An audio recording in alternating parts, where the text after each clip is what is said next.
So thou, O son of man, I have set thee a watchman unto the house of Israel. Therefore, thou shalt hear the word of my mouth, and warn them from me. Have no fellowship with the unfruitful works of darkness, but rather expose them. Coming to you from an undisclosed location in Middle Tennessee and examining current events from a biblical perspective, this is Bible News Radio with your hosts, Randle and Stacy Harp.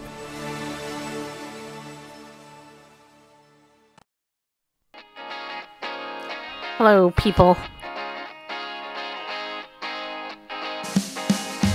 If you were a mannequin, is that what you would do? Huh? Just questioning ya. Alright, so happy Friday, people. Did you have a good day? I love this song. Okay, do me a favor and share this out, okay? Because we're gonna have some fun this hour. I promise. Yes, we are. We're gonna have fun, people. You know, because you know why? Christians can have fun. I know. Everybody looks at Christians and goes, really? You guys are snoozers. Snoozeville. I'm hearing some bag flipping. Yeah, flipping, I know. So, I want to welcome everybody coming in. Let's see, there's Zeno, Sidus, and Nigel. After we say I do, hi. There's Melanie. There's Super Paramedic Mia. Let's see, who else is here? David is here. Kathy is here. A couple people with names I can't pronounce are here. If I knew how to read your name in that language, I would. But in the meantime, I say hi. Hi. I hope you guys have a good day. Put a 1 if you've had a good day already. I can't believe it's actually night. You know what I'm saying? Anyway, hey everybody. If you're tuning in for the first time, I am Stacy Lynn Harp, your sweet and lovable host. And I want to let you know that we are broadcasting live on Facebook Live, Periscope, and on YouTube Live. You can follow us anywhere at BibleNewsRadio.com, wherever we're at, Bible News Radio, Twitter, Bible News Radio, Facebook, Bible News Radio. Everywhere, we're Bible News Radio. You know, because Bible News Radio, that's us. And we rock, I think. Hello, super somebody. Good. All right, Mia's had a good day.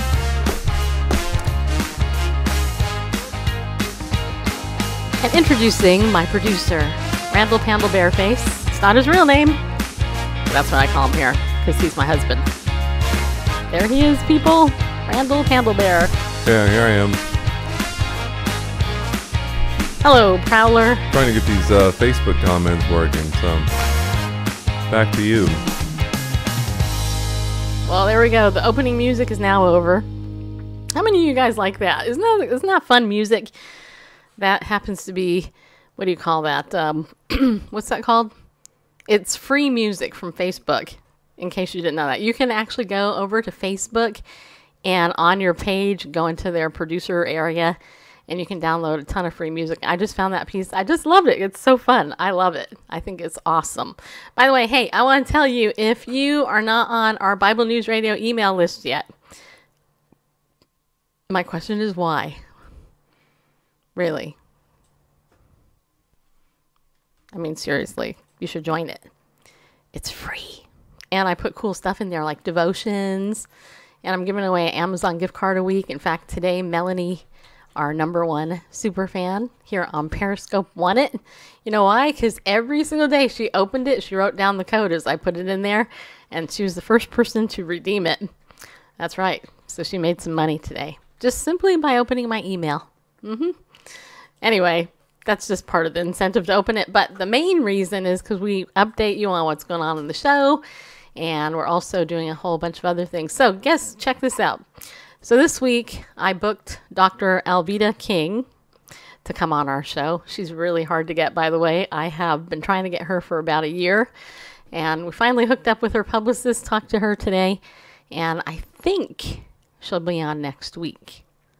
Yeah. Do you know who Dr. Alveda King is? She's the niece of Dr. Martin Luther King. She's very, very vocal in the pro-life movement and she has agreed to do an interview with us on video.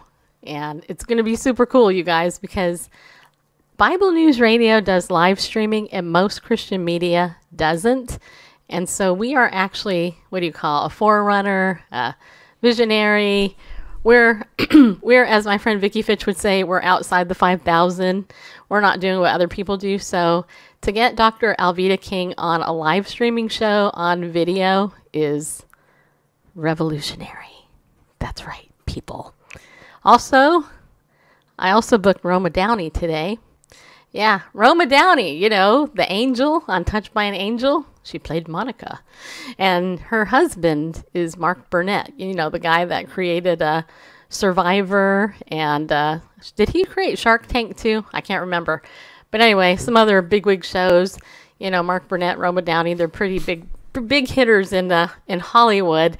And the funny thing about booking her was I got the pitch first, and then I asked for the interview, but then the interview spots were all booked up. And I was told, nope, sorry, you know, you got in too late. You can't get the interview. But you know what I did? I called the publicist up. That's what I did. I talked to him today, and I said, hey, I thought I was going to get an interview with Roma. I already told my audience that I was going to have her on. And anyway, we had this interesting conversation. He told me some stuff. And long story short, she's booked for March 5th, just so you know.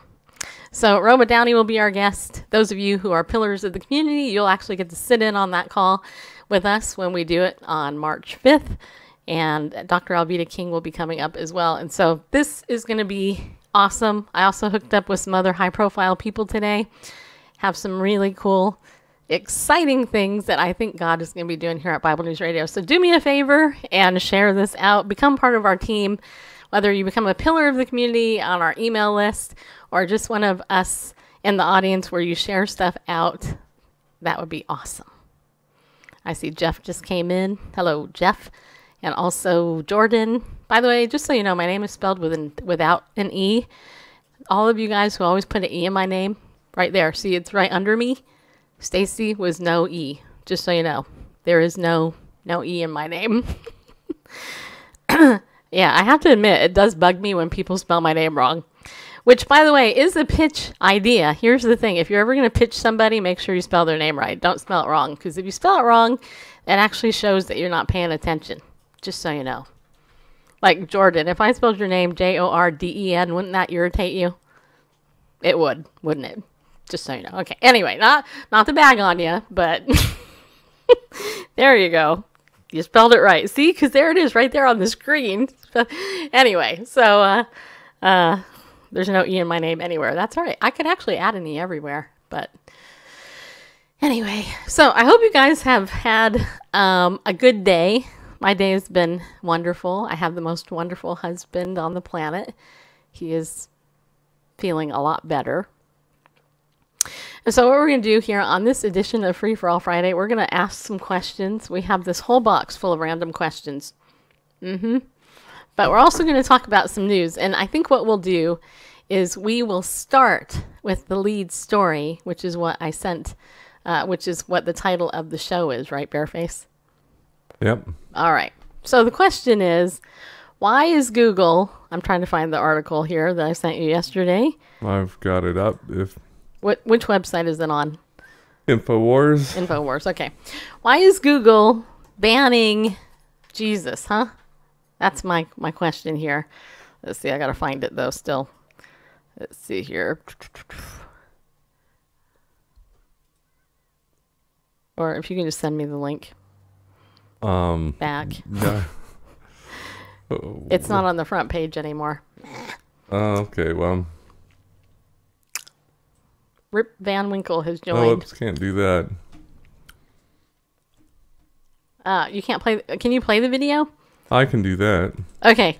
So why don't we play the video? It'd be way easier. So it's shock video, Google Home censors Jesus Christ. Now, all you guys, I don't know if you're aware of this, but there's places like Alexa, Google Assistant, blah, blah, etc. There's all these automated spyware things that everybody's getting suckered into. Like, for example, Alexa, hey, Alexa, turn on my TV, because I'm too lazy to pick up my remote and go click.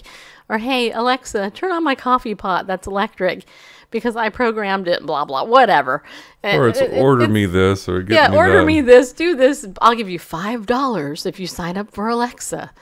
Why? Because I want to eavesdrop into your house and hear every stinking word that you're saying so that I can target you in the future and make sure that I'm spying on you. I know. It's all spyware, people, and everybody is so suckered into it. It drives me crazy. But anyway, go ahead. Yeah, I talk to Stacy about this often. Does. You know, here, you know, George Orwell envisioned this future 1984 where Big Brother was, you know, planting bugs in people's houses, you know, wiretapping their phone and stuff like that. We don't need that. People are voluntarily bringing these microphones into their homes that are on 24/7 and connected to the internet. I mean, who could misuse that? I mean, people can send you phishing email. You know, they can send you ransomware on your computer, you know, over the web. But who, you know, even if it aren't the companies themselves, it's not Google, it's not Amazon, you know, what is the likelihood of any scoundrel hacking into your Alexa, your Google Dot, or your whatever that you have, this microphone that's connected to the internet on 24/7? I mean, my goodness. Well, but it's I mean, what could go wrong with that? But see, that's the thing. It's not just that. The other thing is you know, your TV set, your brand new TV sets. Oh, they're so great. They're HD, they're high quality, blah, blah. But they also have mics that can't be turned off. They have cameras in them that can actually spy on you. Mm-hmm. And like, people are like, what? I don't care. You know, what? I don't really care. I think this is awesome. And then you hear the random story, right? Because the mainstream media won't cover it. But you hear the random story about so-and-so who was getting undressed in her bedroom and some pervert was looking at her through the camera on the TV and all this other stuff. And they take pictures. Next thing you know, they're underground on a pornography site. And somehow then there's this scandal that breaks loose. And you think we're kidding, but we're not. We're totally not kidding. My phone has both camera and microphone blocker on it.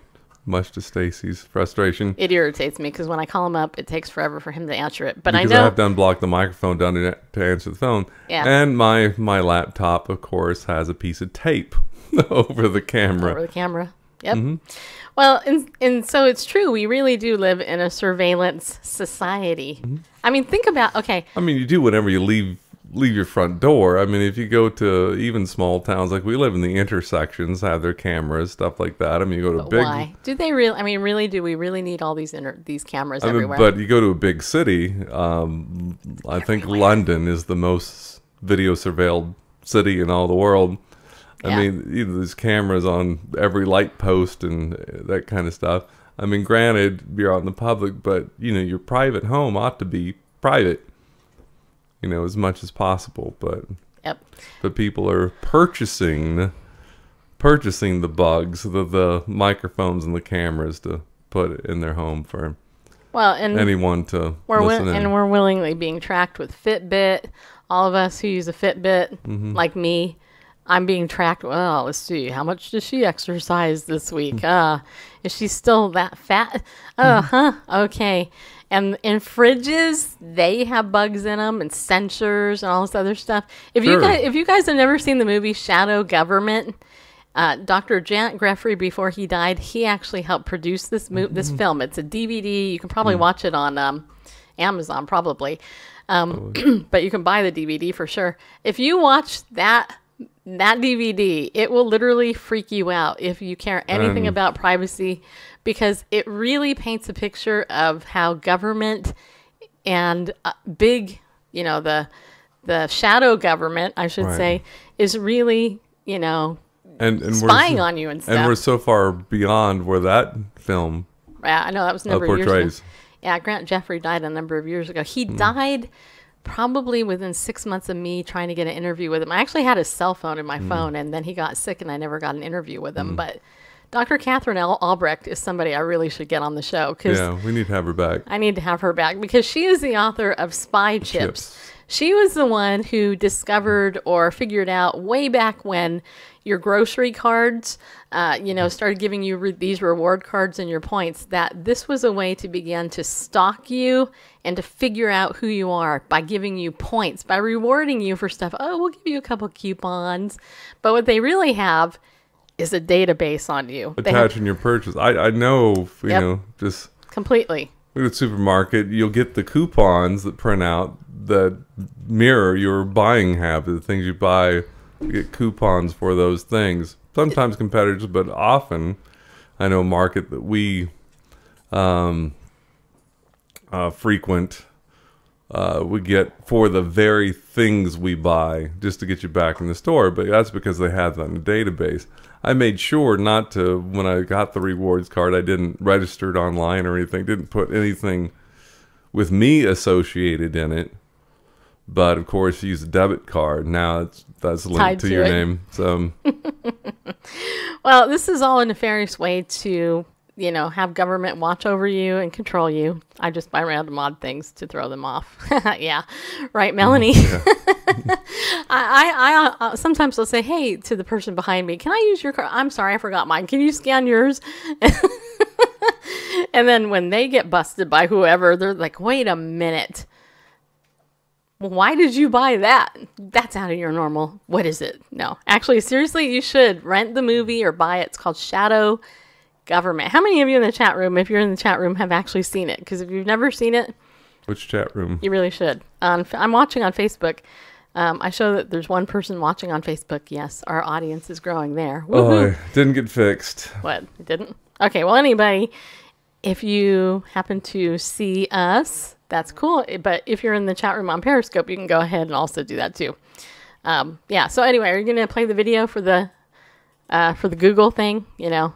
Are you? Yeah, I've got to dismiss several messages. Okay. About not being able to get the Facebook comments. Oh, okay. Well, hey, we are trendsetters. We're breaking the internet by using brand new technology. Yeah,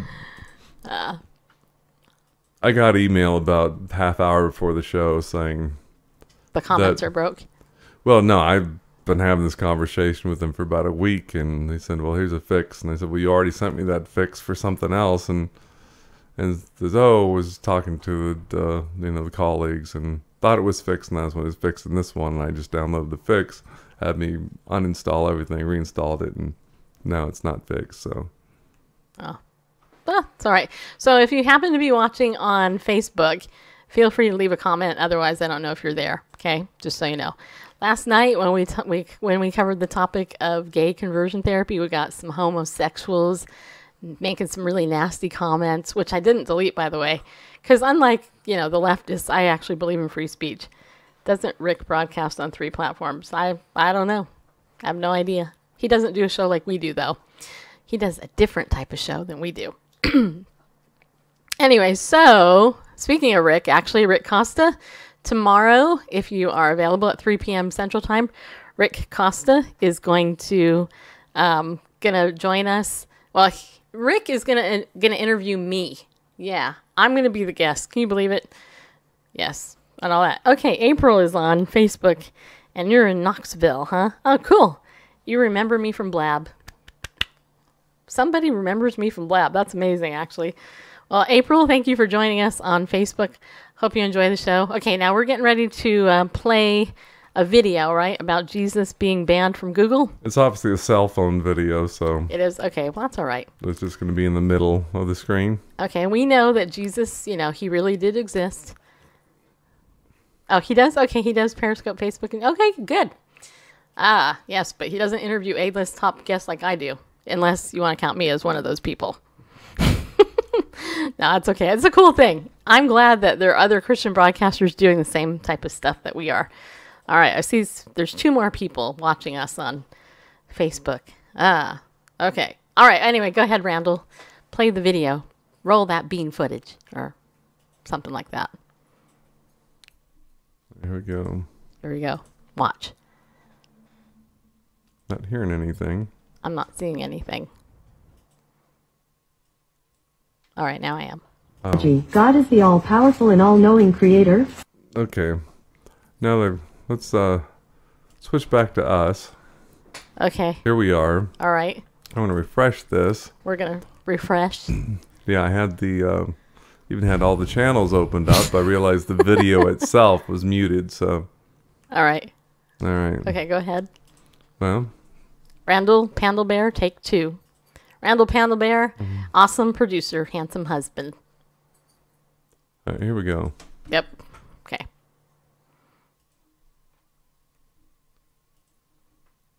So, I'm testing out Google. Hey Google, who is Allah?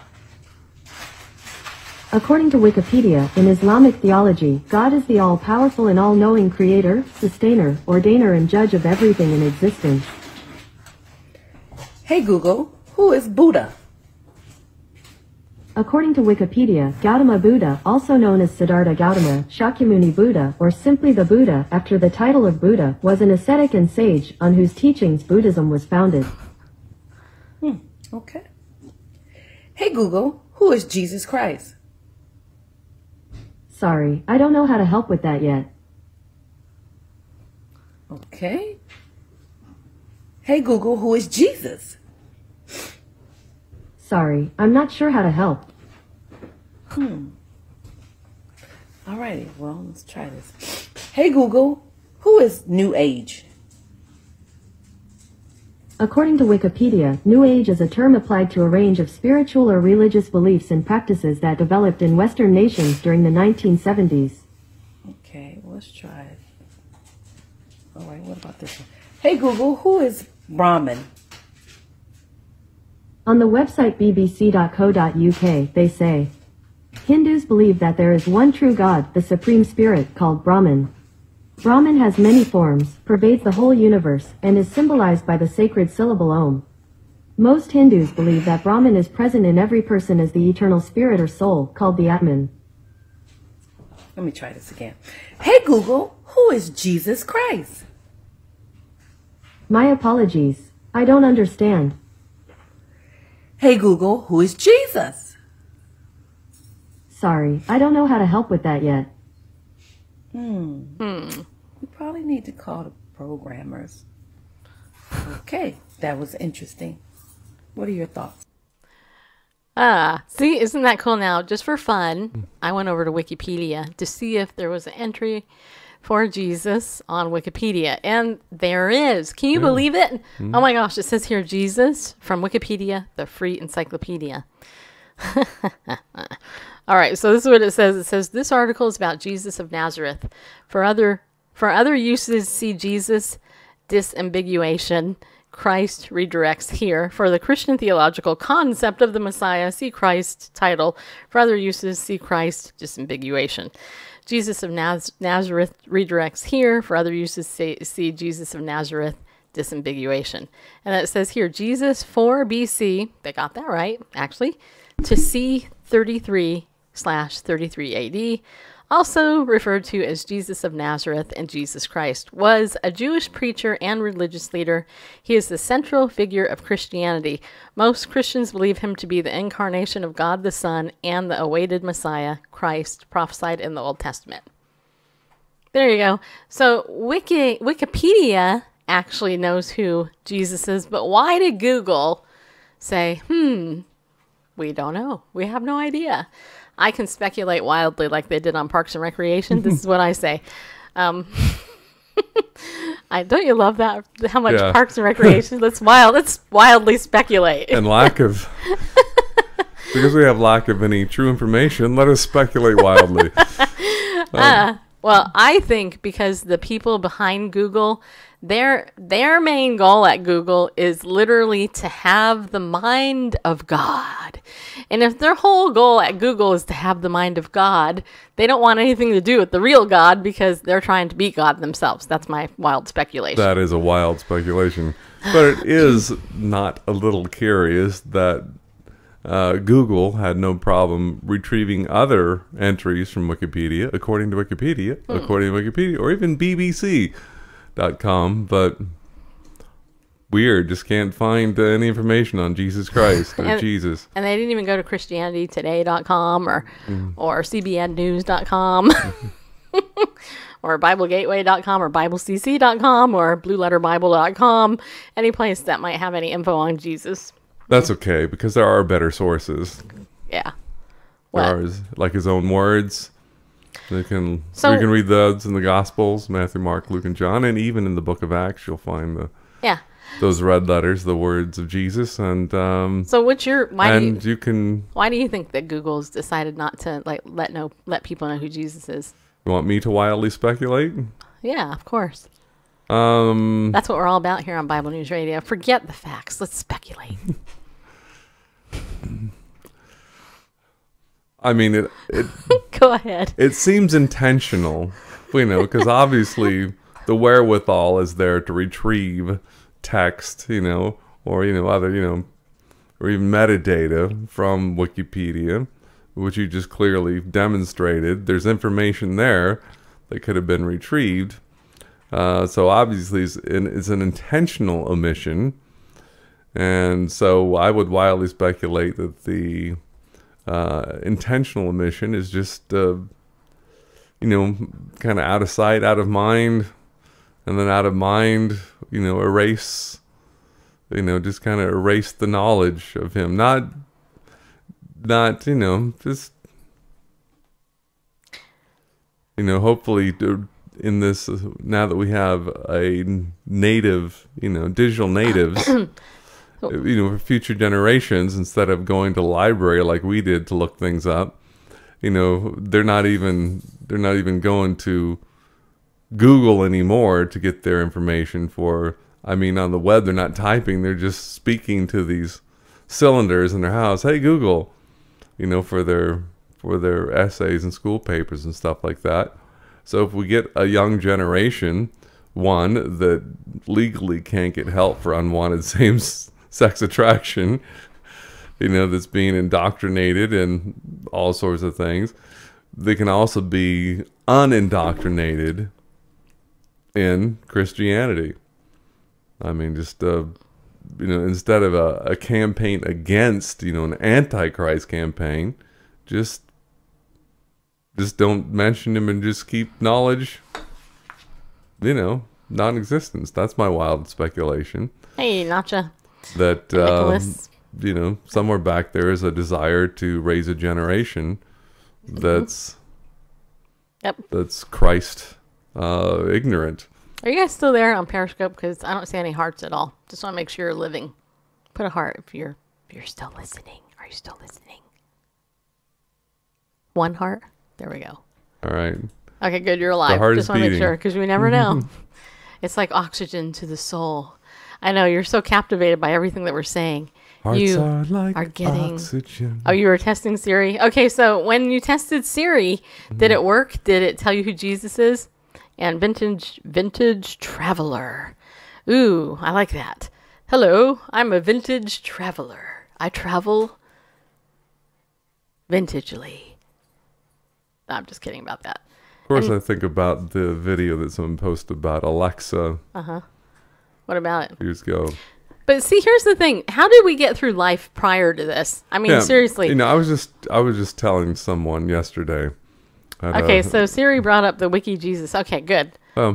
Yeah, so there's, the information is there. So Google is being discriminatory and centering Jesus. So I was talking to an older gentleman yesterday. How old is old? Older than me. So 55? Maybe. Yes, this is true. Google banned Jesus. Google, when you do their Google Voice thingy and you ask who Jesus is, it won't tell you because it doesn't want you to know. At least during this thing. It might now. Maybe they fixed it, but we don't know. Maybe it was an oversight. It was just an accident. Yeah. But when you asked who the devil was, too, it would tell you who the devil is. Yeah. He went down to Georgia, Yeah. Anyway, I was speaking to this man, maybe 15 years older than I am, maybe 20. So he's in his 70s? Probably. Okay. And we were just talking about technology, and long story short, and I do really make long story short. Unlike me, who drags them out forever. Yeah, it's funny. I'm a good storyteller. Yeah. She says, well, to make a long story short, And to make it short, she admits what she had for breakfast that day. Oh, shut up. Or what the weather is. Really? Are you seriously like bagging on your wife here in public? You're only supposed to do that in private. Okay. Okay. Anyway. No, I'm just kidding. So. Okay, go ahead. Now I've forgotten where I was going with it. Okay, see, that's what happens when you mock your wife in public. It's true. You judge so you were with talking about, men. I'll remember because I'm younger than you, so you were talking to this older person who's about maybe 20 years older than you. Yeah, right. So he's in his 70s. I remember since, yeah. Okay. So he was talking about how, he's okay with Word and Excel, and that's his technology. He knows how to use those things. They want me to tell the foot joke now. Good night. That would be a judgment for sure. A judgment? Yeah. Okay. All right. Go ahead. Against me. So Should I be hurt by this? No. Okay. I didn't mean that in a bad way. Thank you, Vicky. Anyway. Hearts and stars. Remind me your first name. You don't know the foot joke. That's okay. That's more than okay. I actually have it on. I have it on video, and I should. If you're a friend of mine on Facebook, I could send you the link, and you can watch it. When I told Jack Yost it, I put the clip online somewhere. I should put it on our YouTube channel. We want subscribers. Oh, we don't want unsubscribers. Get to your story. Tell your story. Anyway, so he was just talking about how he's cool with Word and Excel, but anything beyond that. And I was just thinking, what a difference, we're used to typing stuff up. There's a generation now that doesn't type stuff up. They talk to Siri. They talk to Google. They talk to Echo or Alexa. And anyway, so it's not far-fetched from my wild speculation that there is to have confidence that there is going to be a generation that gets their information that way. They don't look up stuff online. They just ask these internet connected microphones in their home or in their phone.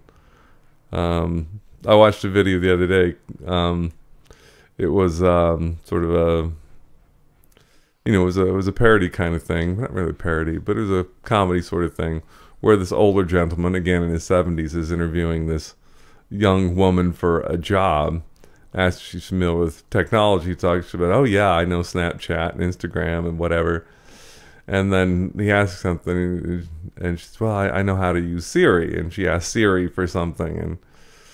And anyways, it's a funny video, but it accentuates that difference. And because he asked her about, do you know PowerPoint or Excel or Word?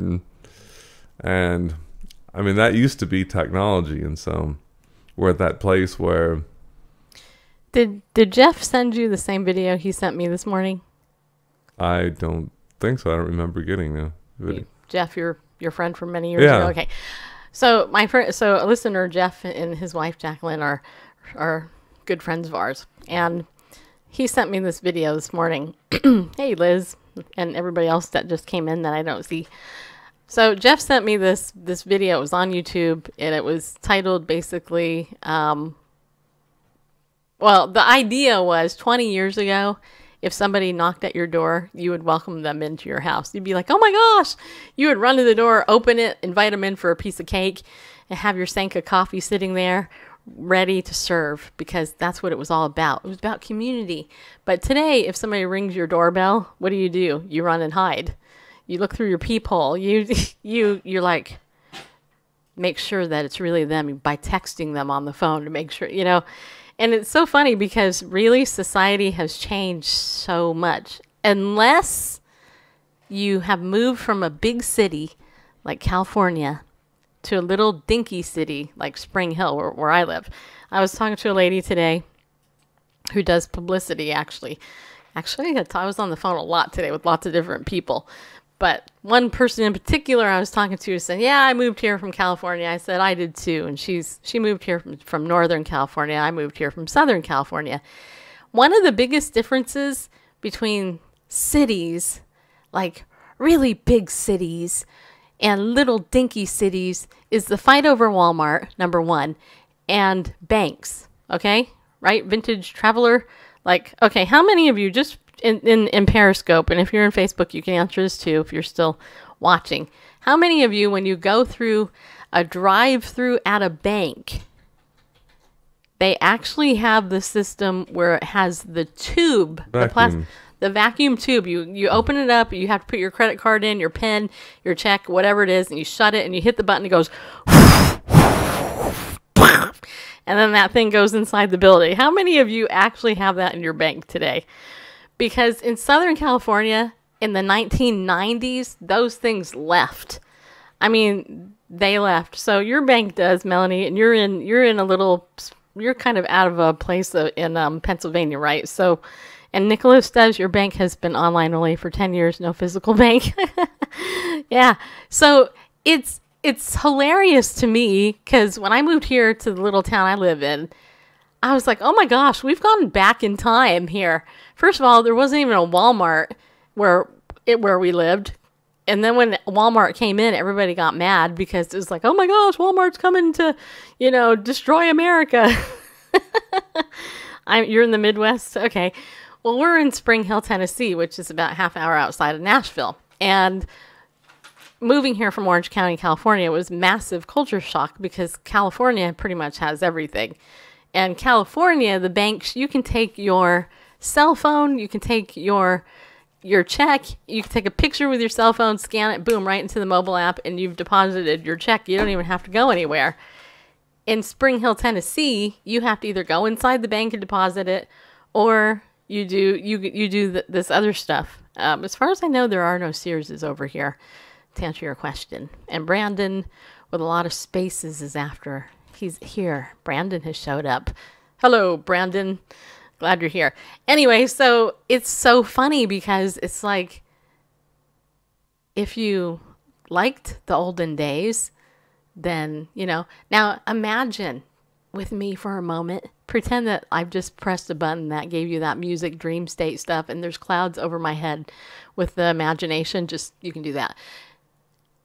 Imagine just for a moment that your cell phone didn't exist. And all of a sudden, the phone that you got to use was plastered and stuck to a wall and it had a cord on it. And it had a dial tone thingy with 1, 2, 3 around it. Do you think that you would actually be the person you are today because you had to communicate with a wall phone and a cord? I mean, seriously, the horror of it all. And that was actually... That was revolutionary. A step back in technology. Because it used to be you could just pick the phone up off the wall and say, hey, Gladys, ring me Klondike 4. And she'd do it. You could just speak, and the operator would patch that. Then they started doing the patches yourself by... Hey, my mom was a dispatcher. Yep, true story. Really? That's anyway, so annoying, Randle. I know, but... You should be able to pull up, stuff. It would make Periscope difficult. See, if it was the olden days, we actually wouldn't have Periscope. None of us would be connected. And I remembered where I was actually going with that story. Okay, it's because he forgot. See, he was... I did forget. Okay, because he's old. He's old. Okay, go ahead. Because of something you said earlier, and you were just leading into it now. Okay, go ahead. And you've heard me say this before, but I told him, it used to be in the past, distant past, that technology allowed us to do things more efficiently. Right. We're at the point now where technology allows us to do things we never would have done otherwise. Like what? Well, like Periscope. And Facebook Live, right? I mean, it's not like they're allowing us, we're saving time because technology allows us to do things more efficiently. We're actually doing more stuff, things we would have never done otherwise. Okay, I just want to know how we They're actually creating new occupations and new activities. How did we do it before the internet, though? Exactly. How did we survive, everybody? And I don't even know. It's just mind-blowing to me that we have the internet and somehow we survived without it all those years. And 30 years ago, the internet, ARPANET was just was a defense and academic thing, and now Yeah, you needed a phone book. And now commerce is dependent upon it. It's not like it helps businesses to operate better. Business would actually fail. I mean, it's amazing how short a time, really in the past 20 years, that we've become so dependent on this internet that if it went away... Hey, and there's Dottie in the house. Okay, it would be disaster. All right, so let's play this really fast here. Play what? This music. I'm going to play it. Hold on. I'll turn up my volume so I can play it. Want to play music? Just hold on a second. Okay. Mm-hmm.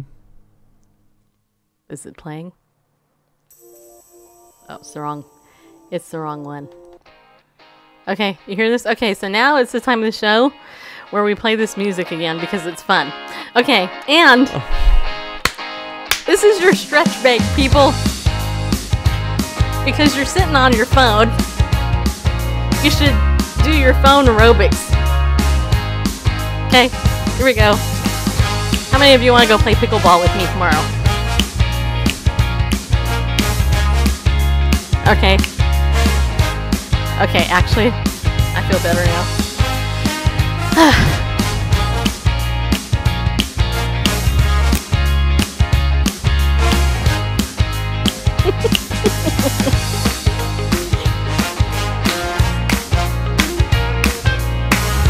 Okay, I got a question. I'm going to pull it out of my magic box. Wait, I wanted to... What? You actually wanted to do something? Really? Okay, this is it. Okay. Really? You're ruining our fun? I didn't mean to... Seriously? To have you stop. We were just trying to have some fun, and you just I know, messed it and up. so... Thanks a lot. Since you brought up Jeff, I wanted to share a story that he shared with me. Okay. Actually, by way of photo. Oh, go ahead. This is a great story. It's okay. really... It's fun? It's really educational. Okay, go ahead. And I'll put it up on the screen. North American rocks migrated down under. Just so you know, scientists chart land drift from 1.7 billion years ago. Eons ago, the land down under wasn't far away after all. Rocks recently discovered in Australia bear striking similarity to those found in North America, a study found. The sandstone sedimentary rocks the scientists uncovered are not native to present-day Australia, but are common in eastern Canada. The rocks were found in Georgetown, Queensland, Australia, which is roughly 250 miles west of Cairns, in the northeastern part of the continent. Scientists said one region of modern-day Australia was once attached to North America, but broke away 1.7 billion years ago. And after drifting around for about 100 million years, the chunk crashed into what's now Australia, forming the supercontinent Nuna. Researchers determined that when Nuna broke apart about 300 million years afterward, that chunk of land did not drift away. It instead became a new piece of real estate permanently stuck to Australia. This was a critical part of global continental reorganization when almost all continents of the Earth assembled to form the supercontinent called Nuna, said study lead author Adam Nordsven of Curtin University in Perth, Australia. Quote, "This new finding is a key step in understanding how Earth's first supercontinent, Nuna, may have been formed," unquote. Nuna, sometimes referred to as Columbia, was one of the several supercontinents that existed before the most well-known recent one, Pangaea. The study was published in Geology. Excuse me. Pardonnez-moi. I know, that was... I see it choked you up, but, you know, I didn't know that much information, that much historic detail could be discerned from looking at a sandstone sedimentary rock to say, hey, this rock in Australia isn't native to Australia because it looks just like the rock in eastern Canada. So obviously this rock came from that portion, but it couldn't have been recently. It had to be like 1.7 billion years ago, and you know, when they were together and then broke apart, and this one drifted around for 100 million years, and then 300 million years ago crashed into... You interrupted music for this. Really? Yeah. So now Now the way. Okay. Now I find this interesting because it was a couple of billion years ago. 1.7, not. I was almost 2 billion. Don't inflate it. Just round it up here. Why? Couple billion. You might as well. Yep. Let's call it 20 billion. It's just 20 billion years ago. 20 billion leagues under the sea.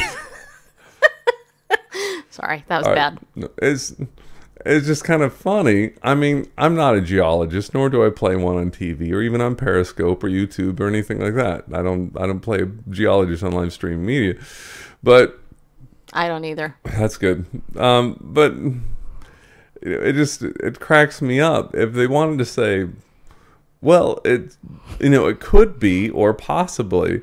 It's just the certainty with which look at this rock. It looks like this rock on another continent. Therefore, 1.7 billion years ago, and then this continent drifted around for 100 million years, and then 300 million years afterward.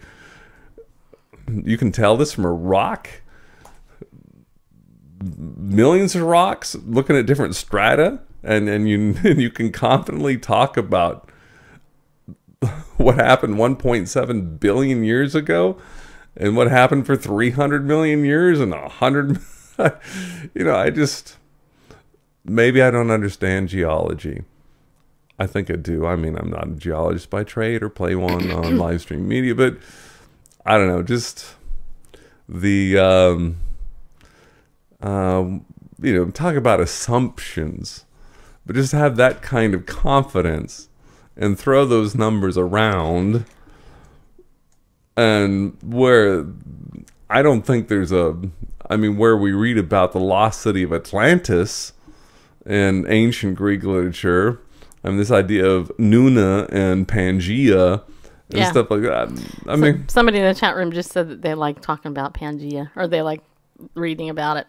It was talked about on Dinosaurs, that sort of the live action whatever with the people in dinosaur suits. Remember that TV series? It was kind of like Wait Till Your Father Gets Home, but it was dinosaurs and Wait till your father gets home. That was a threat right there. See, people. See, you got Family Guy, right? You got that guy who's that's a long cry from. He's like the ultimate in fatherhood, but wait till your father gets home. That's the authoritarian, oppressive father. That the stay-at-home mom who took care of kids, she threatened those children. Wait till your father gets home. Mm-hmm. Yeah, it's amazing how cartoons have evolved and really, just are they? Is art imitating culture? Or is a culture imitating art? I don't know. Father Knows Best. Yeah, that was a boring show. Father Knows Best. Boring. Everybody. Oh my gosh, it always ends perfect. There's a stupid dilemma. Oh, look at me. I'm a child. I wear a suit every single day to school, and I wear a suit home, and then when I go play, I wear a suit and a tie. Give me a break. Yeah, but I didn't know what you were watching, but was it My Three Sons?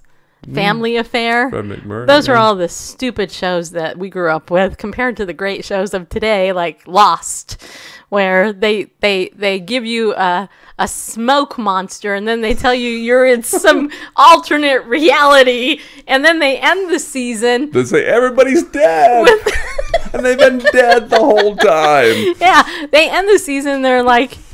And half the audience is ticked off because what the hell was that? We're getting some serious clipping here. Yeah, it's because of my short. Okay. No, it's not because it's not because of that. Okay. No. Well, anyway. You can bring down the volume a little bit. On who? You or me? No, just all in general. Like me? I'll turn things down here. Okay, you turn it down. Okay, so I have a question. Here it is. I don't even know what it says yet.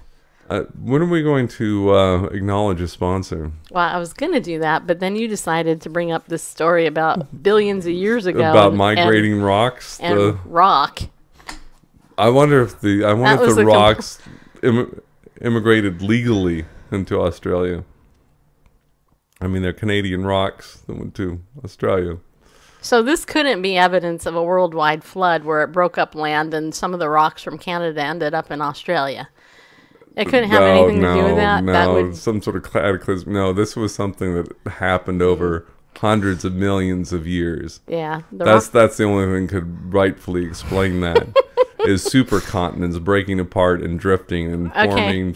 I want you guys to throw out a word. I'm going to search it in news, and then we'll do a news story on this. This is our new segment for Free for All Friday. Brand new to me. Give me a word of the day. Go ahead, one word, and we'll see if there's any news on it, and then we'll go and make it a good word, not some stupid word like dog or anything dumb like that, but like an actual real word.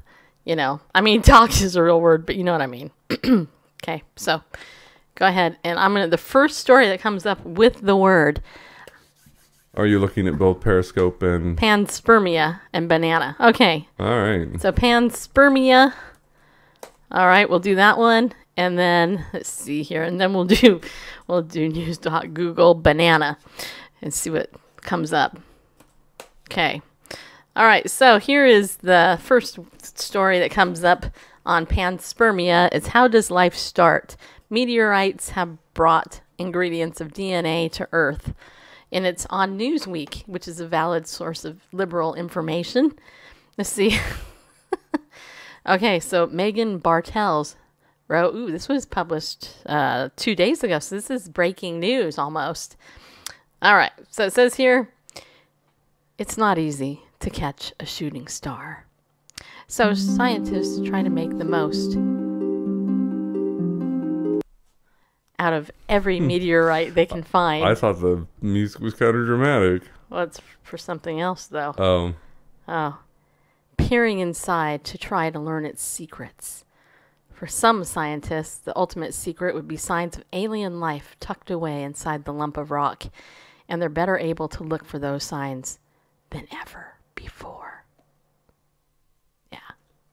The idea... Well, we already know that rocks migrated from Canada to Australia. Okay, hold on. So there's probably some that migrated from outer space. This was requested news from our audience. So, I know. The idea that meteorites could have shuttled, or even still be shuttling today, life across or between solar systems is called panspermia. It's a controversial idea among scientists. A lot of people are still struggling to convince other people that it could be feasible. Queenie Chan, a planetary scientist at Open University in the UK, told Newsweek. See, this is real news, people, because it's on Newsweek. Scientists have even looked for visible traces of living creatures inside meteorites, like the infamous Martian meteorite discovered in 1984. Coincidence that it was 1984 when they discovered it? Could it be a secret? Could George Orwell have been planted before time? Could George Orwell have something to do with that? No, I'm just kidding. I don't know. Anyway, it says here, and known as Allen Hill's 84,001, which some scientists argued contains the fossilized worm-like remains of extraterrestrial creatures.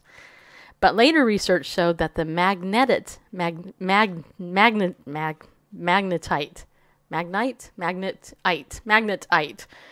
something like that, crystals, magnetite, Martian lovers had argued could only be created by living things, could be produced by a natural geological process. And now scientists have new ways to look for panspermia's microscopic fingerprints, even in meteorites that fell decades ago.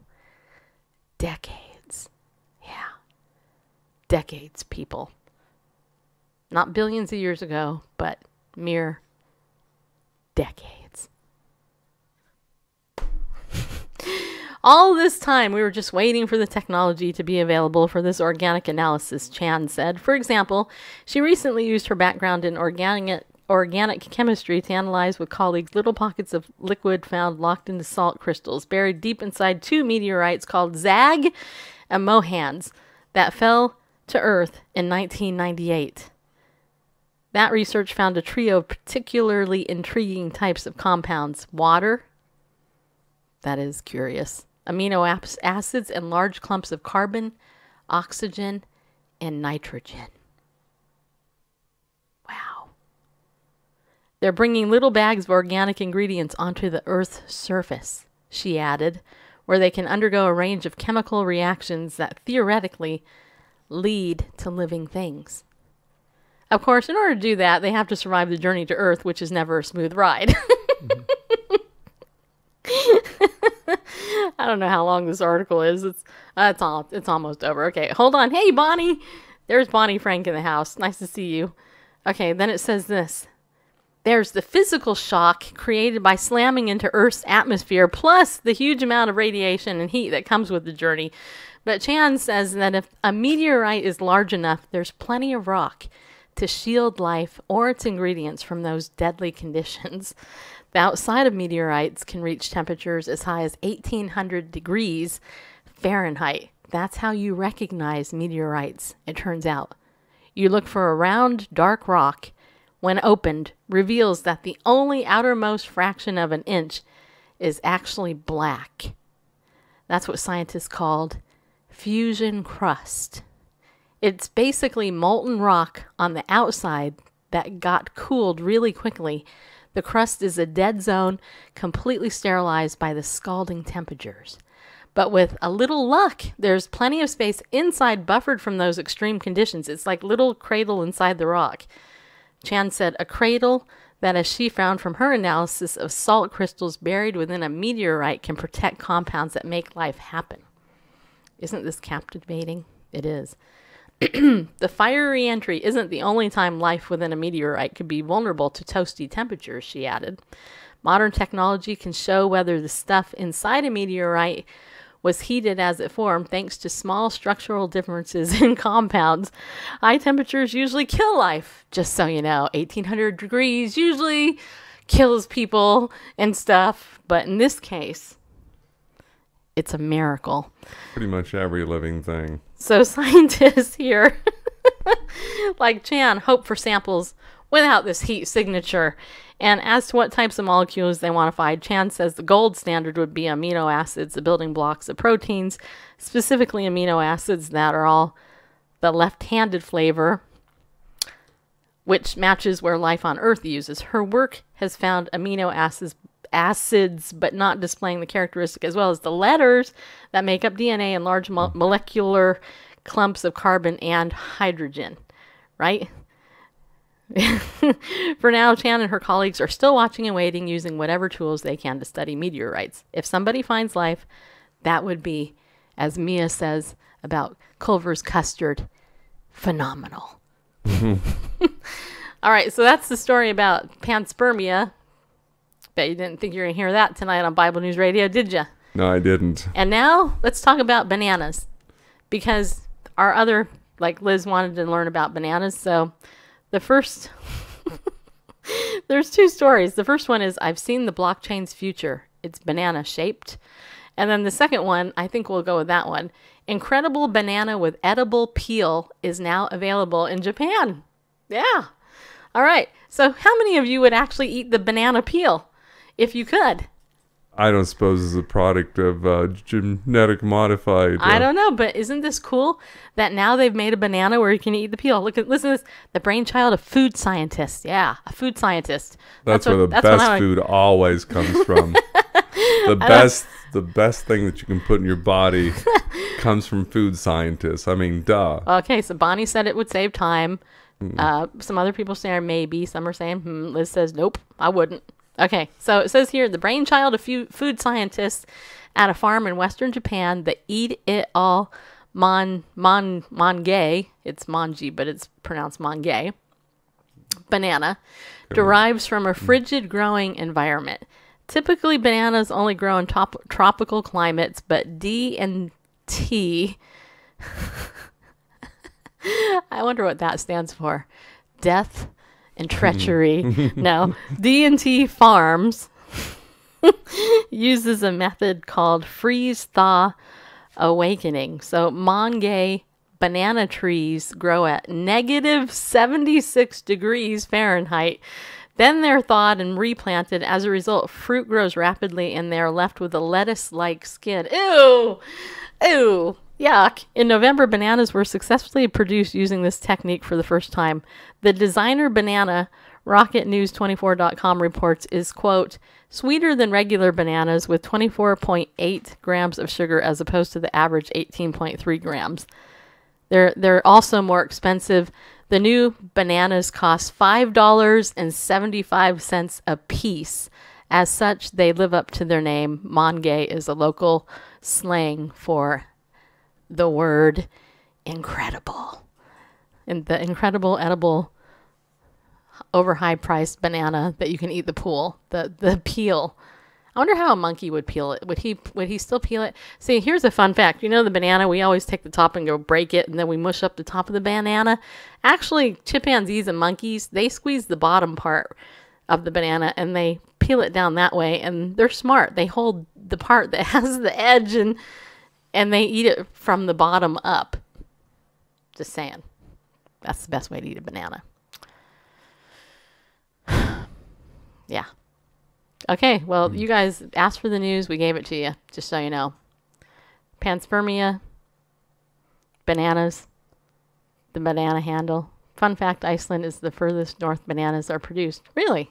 Wow. Did not know that. I did not know that either. I personally love bananas. Well, seeing as these edible peel bananas are grown in minus 76. It's not my favorite fruit, though. My favorite fruit is not a banana. Of course, Iceland is actually fairly warm, given its northern latitude, because of it's really a volcanic island. I wonder if they could grow in Greenland, where it's really cold. Yeah. Yeah, avocados are high priced as well. Anyway, we do have a sponsor to mention. Do you want to mention our sponsor? I would love to do that. This program brought to you in part by Ariel Ministries. You find them online at ariel.org, ariel.org, for you people listening to the audio. And this is a ministry dedicated to evangelizing Jewish people and, more importantly, discipling the Jewish and Gentile believers alike. And they have many, many wonderful biblical resources available for purchase. And you can save 20% when you use the coupon code Bible News. Much like the name of this program, Bible News. Save 20% anytime on anything. And if you want a sampling of the wonderful material, biblical material that comes out of that ministry, they are making through us this resource available. It's called 33 Things, a Study of Positional Truth. One of the many scholarly works by Dr. Arnold Fruchtenbaum.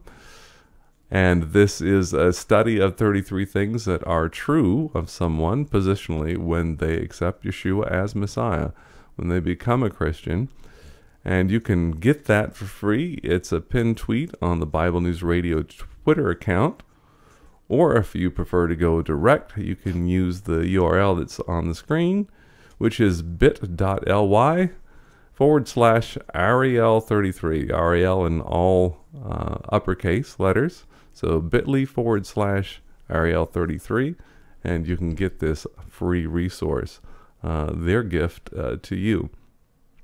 And there are other wonderful resources available. Something you might consider for this summer coming up in July and August is Camp Shoshana. Shoshana, of course, means rose in Hebrew. And this annual camp held in the Adirondack Mountains of New York is a great time of study and fellowship. And you can go for 1 week or 2 weeks, 3 weeks, or I think it's 5-week sessions. Yep. Goes up to 5 weeks. And very, very wonderful, knowledgeable teachers at this.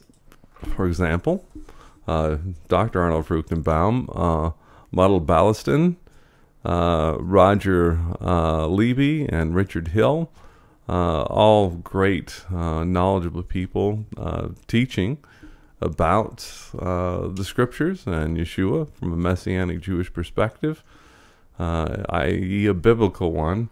And you can, again, head on over to Ariel's website, ariel.org, and you can download a brochure for the camp and find out about other great things they have to offer. There. That is correct. Mm-hmm. Also, if you want to be a pillar of our community, we would totally appreciate it. Those faithful in donating to us. Just donate at BibleNewsRadio.com/give and say that you want to be a pillar. Then we'll put you in our private Facebook group where I've added 2 new videos this week talking about stuff I find important. Yep, just so you know. And if you want to be part of the Unstuck Club, starting February 1st, the current free version of the Unstuck Club, we are going to start charging for that, $2.99 a month. And we're going to also open up a brand new premium Unstuck Club, which will be $8.99 a month. So you might want to join us with some of those. We got some really good things planned. And I actually have I have an interesting new little weekly show idea I'm putting together. And I think it's going to be tied into the Unstuck Club, which will be part of that thing there. So if you're interested in doing that, join us and move forward, Move forward. Don't complain. Change. You can do it. You can do it. You can do it. You can do it. Yes, you can. Hey, if I can do it, you can do it. Trust me. Just so you know, like today, just as an example, I went and played pickleball. I know. You're shocked. But I happened to play one of the hardest players today. I've been playing all the newbies, the slow people, the old people that need people to play with them because nobody will play. And I decided the last couple of days that I was going to play at my level, which is, a lot faster than the slow games. And I got put into a game today with a couple of people who are like 4.5 players. And I'm a 3.5, maybe on a super good day, maybe a 4.0. And I was like, oh no. I was like, there's no way I'm going to get a point against these people. There's no way. Me and this other guy were like, okay. And I was like, I told Phil, I said, Phil, are you sure you want me as your partner? I think we should split up this team because I know that I'm going to get clobbered by her on the other side of the court because she just like slams it. And he's like, no, we can take him on. I'm like, if we get a point, it will be a miracle, just so you know. But you know what happened? We got 4 points. Yours truly hit that ball a couple good times right past those people. They couldn't get it. It was awesome. You should have been there. You would have been applauding. You would have been going, yes. And that reminds me also, I'm working on a book called Pickleball Faith. It's going to be a devotional talking about pickleball and your faith. And I think you'll like it, actually. You will. Because you know what? Everybody should play pickleball. Because it'll make you feel good. And you can be old like Randle, or really old like some of the other people I play in their 70s. Did you turn your microphone level down? Nope. Why? I don't know. It just seems like... it sounds softer, huh? Yeah, the volume went down. I don't know. Maybe you lost hearing. Maybe that's it. No, I'm actually...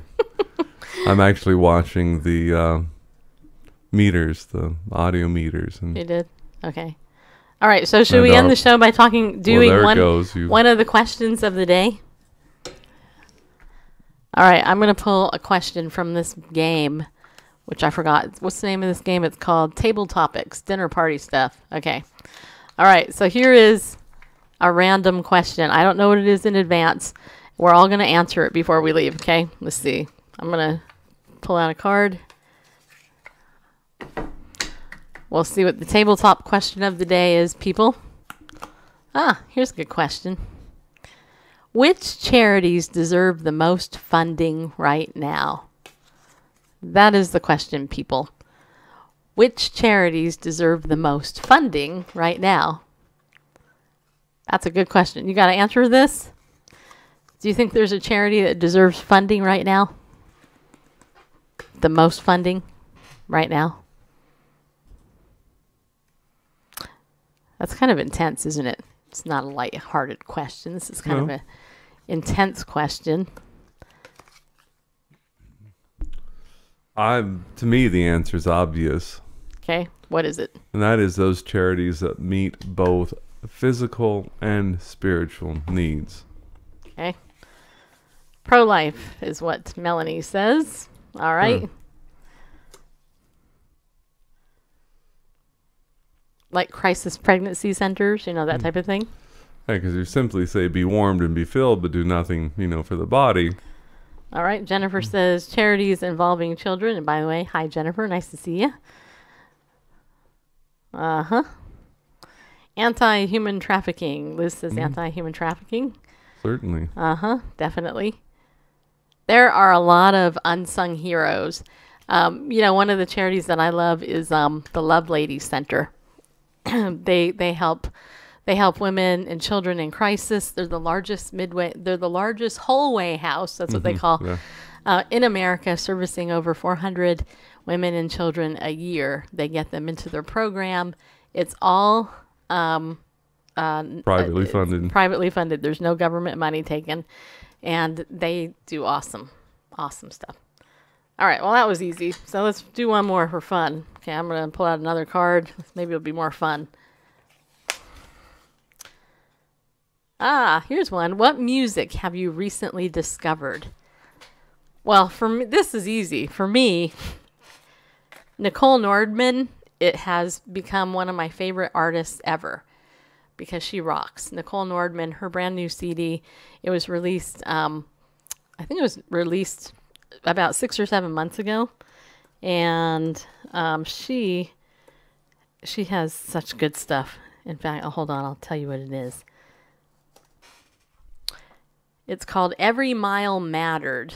Yeah, and she actually happens to be up for Music Artist of the Year, and so is Jamie Grace, by the way, who just got engaged and who also just published a song about saying I do to her fiance, Aaron.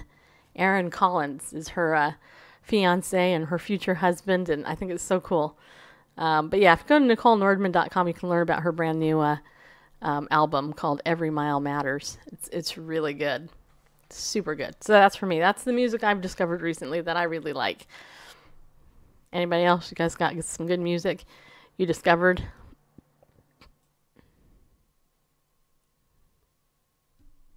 It's so quiet. Yeah. How about you, Bareface? Well, recently I've discovered by listening to the Christian Workout channel on Pandora some new artists that I was unaware of, and some new songs. Don't ask me to drop any names right now, but anyway.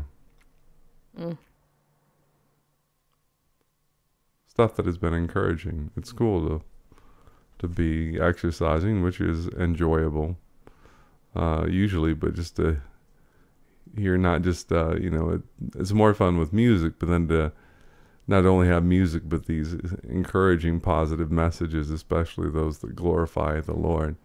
It adds an extra. So Nathaniel Coe, instrumental Christian, says Jennifer. Cool. We'll have to look him up. Yeah. Was it right? Was it Free Music Tuesday? Is that what it's called? Is that what it's called? Just one song. Tori Kelly covering Hillsong's "So Will I." 100 billion 10. Cool. I haven't heard of that either. Is it New Music Tuesday? What is it? It's something Tuesday. New Music Tuesday. Is that it? Yeah, that's what it is. In fact, here, wait, hold on, I'm waiting for the page to come up. I want to make sure I give you guys the right page.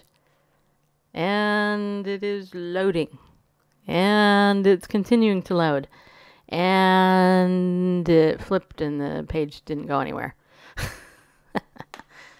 New Release Tuesday. Maybe that's it. New Release.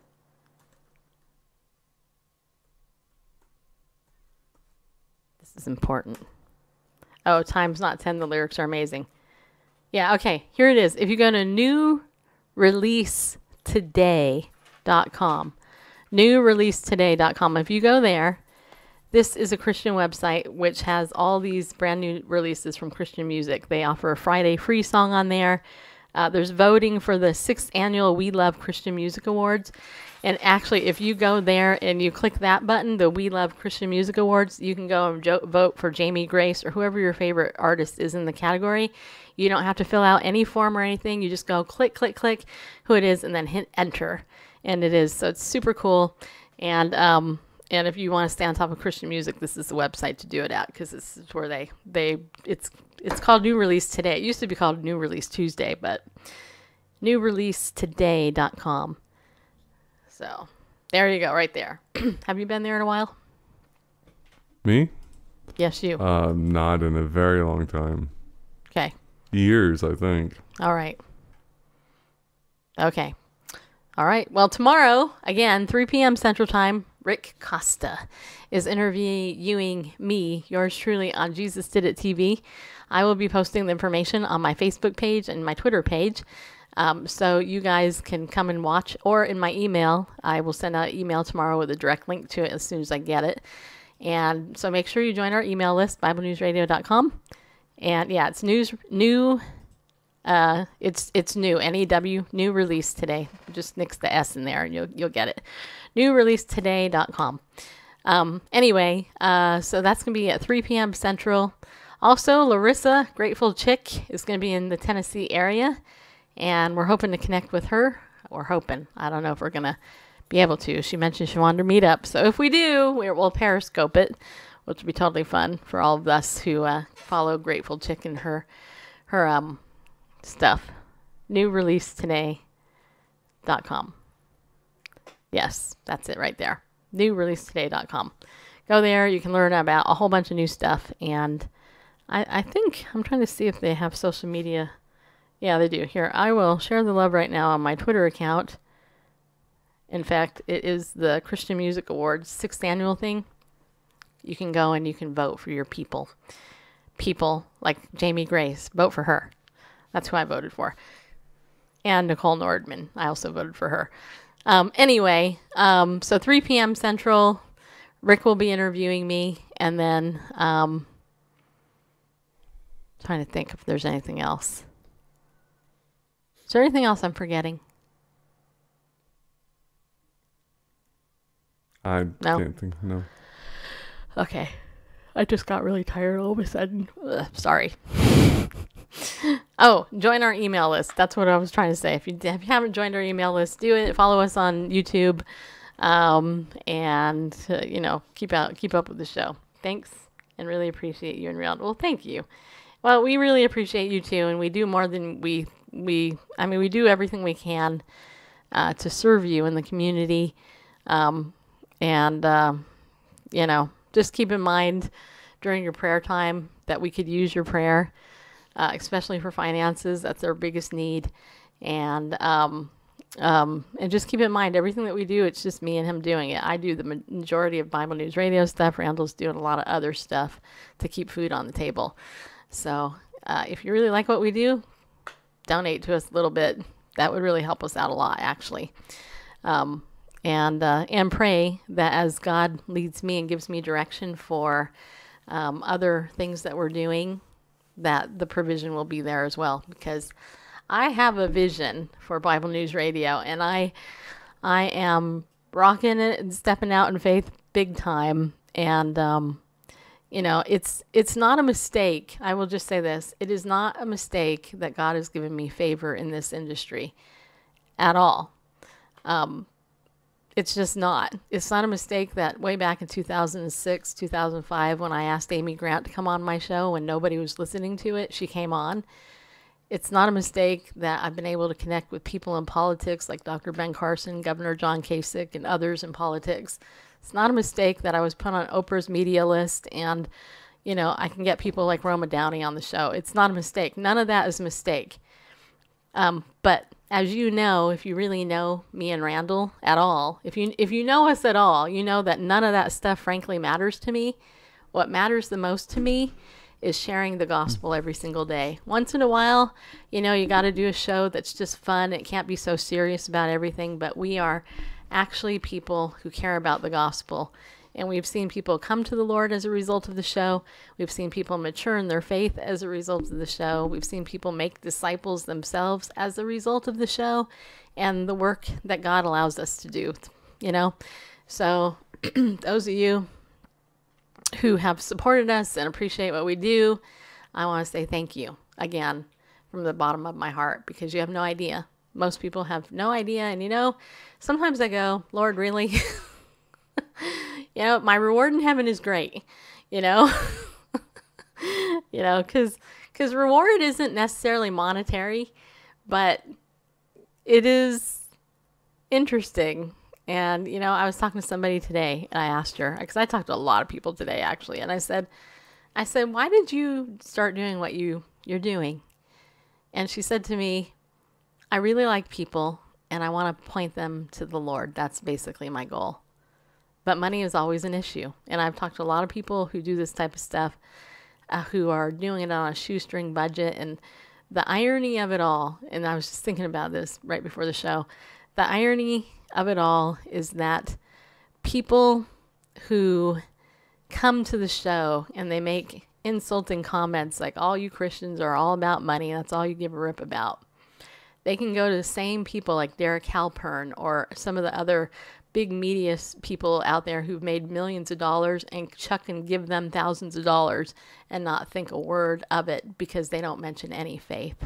And it cracks me up because I'm like, you can be serving yourself and nobody gives a rip about the money you make. But if you serve God, all of a sudden people attack you. and I'm like, really? And I look at it and I laugh because it's like, it's not what it is, but it is what it is. God knows his people. In fact, I read, that's what it was. Wait, hold on, I got my Bible. I was reading in James. I've been writing these devotions in James, and I've been sending them to my email list. And this morning, even though I've been reading James all week and writing a little devotion, this stood out to me. I'm going to find it and read it to you, and I'll end it this way. Let's see here. I got to find it. My 20-year-old Bible. Because I've been reading James chapter 1 all week. Meditating on it. And those of you, by the way, who sent me encouraging notes because you read what I've written, I appreciate it. Let's see here. Okay, here it is. Let's see here. I will read. Gotta find the thing. Yeah, here it is. Listen to this. This is James 1, verse 9. It's right after the verse that says, it's after verse 7, which says, for let not that man expect that he will receive anything from the Lord, being a double-minded man, unstable in all his ways, right? Okay, so we were talking about that earlier in our email, talking about having faith and all this other stuff, right? And so then in verse 9 it says this, but let the brother of humble circumstances glory in his high position. And then in verse 10 it says, and let the rich man glory in his humiliation. Why? Because like flowering grass, he will pass away. So the brother of humble circumstances has a high position, and the rich man, his glory is in his humiliation.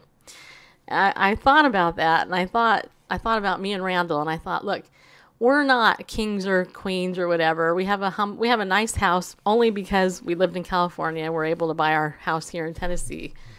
But but anyway, we're not rolling in the dough by any stretch. And I read that this morning and I was like, you know what? That's cool, Lord. Let the brother of humble circumstances glory in his high position. I thought, you know what? That's interesting.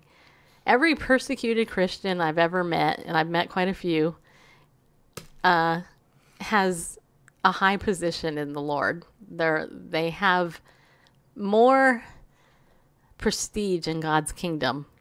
And yet the funny thing is the world looks at money and says, oh, you're so important if you have a lot of money, right? I mean, think about it. Donald Trump won the presidency. Do you think it wasn't because he didn't have some money? Okay, just saying. Is he humble? No, I don't think so. But the humble position is a high calling. And I'm not saying I'm humble by any stretch, but even Moses, who was declared the most humble man who's ever lived, mentioned that he was humble. So I think humble circumstances.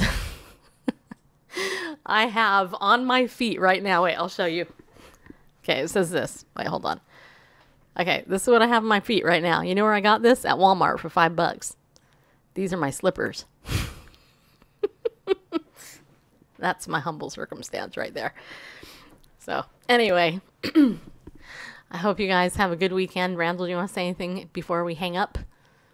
No. Anybody else want to say anything? Do you like my slippers? Aren't they great? There's no support in them, just so you know. They're nice, huh? Like for $5. Just saying, go to Walmart and get them. Shopping at Walmart is controversial, though. And you know, what's really funny is Walmart, Sam Walton, who was a Christian, by the way, he actually went into towns, in case you didn't know this, he did the exact opposite of what most companies do. He decided instead of waiting for a city to be built, he would go into little cities that didn't have the people to sustain a store, and he would build a company and then employ people in that town. And then as a result, more people would come to the town because they would see a store like that. And even though the store is considered a thrift store, the guy is a gazillionaire. Walmart is like probably the #1 chain and stores all over the place because he went outside the 5,000. So there you go. God has fish everywhere waiting to be caught. And for us, our fishing pond is Facebook, YouTube, and Periscope. And I'll tell you what, the waters go deep all over the world. And so thanks a lot for supporting us and tuning in. Right, Bareface? Right. You want to say anything else? No. All right, people. I hope you have a good weekend. We'll see you tomorrow on Rick Costa's show on Jesus Did It TV. And he'll ask me questions about something. I don't know what, but we'll answer them and have some fun. So I'll talk to you tomorrow. Remember, be bold, stand up, and go with God. Ultimately, you know why? Because he loves you. Plus, if you're going with God, you're not going to get lost, just so you know. Okay, good night. And you're welcome, Nicholas. Taco. Good night, Jennifer.